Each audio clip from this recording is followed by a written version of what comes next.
Здравствуйте, меня зовут Ведеренкова Карина, мне 5 лет.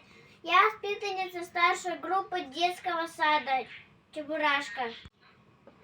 12 апреля день космонавтики, и я решила с мамой провести опыт, сделать космический дождь. Для начала я надела спецодежду, шапочку, нарукавники и фартук и подготовила рабочее место. Мне понадобилась вода, сода, уксус, синяя краска гуашь, масло, бокал и столовая ложка. Космический дождь мы будем делать в этом бокале. Для начала мы наливаем 5 столовых ложек воды. Мама мне помогла добавить 1 столовую ложку уксуса.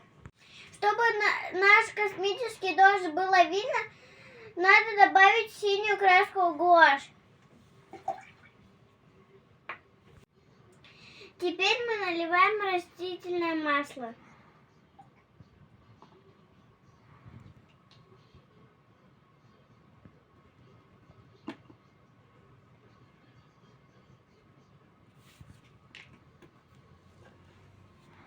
Вот такая красота у меня получается.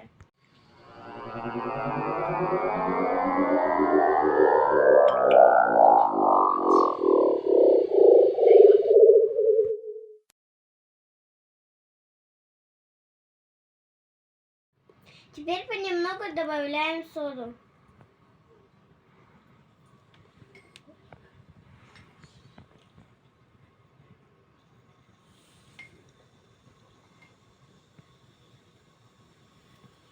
Вот такая реакция у нас получилась.